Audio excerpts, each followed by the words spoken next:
So, Mr. Palmer, in the nation of Canada, of course, within our Canadian Charter of Rights and Freedoms, Section 2B, we have freedom of speech that is protected, which, of course, is the exchange of information. At the same time, it would seem that there is some appetite in the country for greater regulation among tech giants.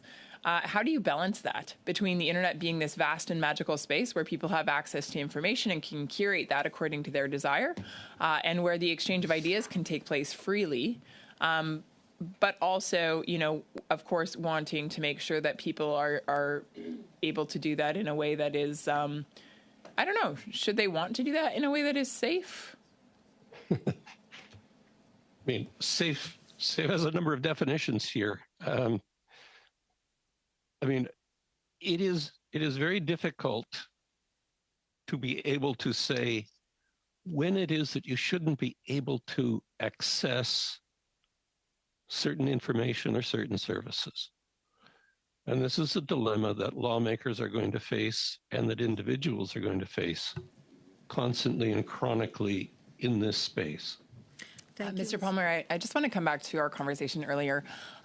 You got cut off, unfortunately, in the questioning. And then, Mr. Hatfield, I'm going to bring this question over to you with regards to an open internet. My question, Mr. Palmer and Mr. Hatfield, is this. There's a lot of conversation with regards to regulation around the internet, of course, and I think a desire to protect people.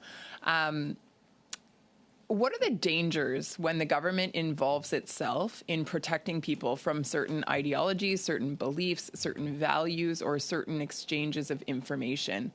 When the government determines that it is up to it to protect, quote unquote, people from these things, what happens to us as a free society and the exchange of ideas and innovation and creativity going forward? Mr. Hatfield? The question you pose is a profound one, and I'm not sure that I can grow to the size and scope of it. The question is really, what is the boundary between awful and lawful? There's a lot of crap on the internet. There's a lot of misogyny, et cetera, et cetera. But is that speech unlawful? Is it illegal? And should government be suppressing it? And I don't have all the answers on this, but certainly there's always a danger when you suppress speech, and particularly in having government, which has an interest in how people speak, particularly speak about it, are empowered to suppress elements of speech. And that's regrettable. It's a tremendously difficult balance to find, but it's a tremendously dangerous line on which government has to be respectful of rights. Thank you. Mr. Hatfield?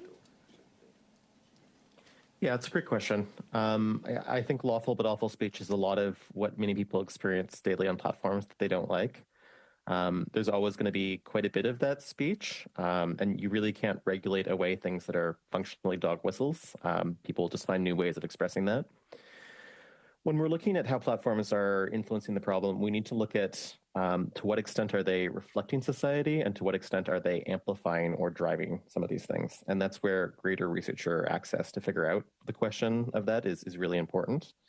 But it's critical that we don't create a very censorious situation where the government is indirectly forcing platforms to remove actually a ton of lawful speech. There's the potential for actually really critical social mobilization and conversations to be affected if we set up poorly designed regulation.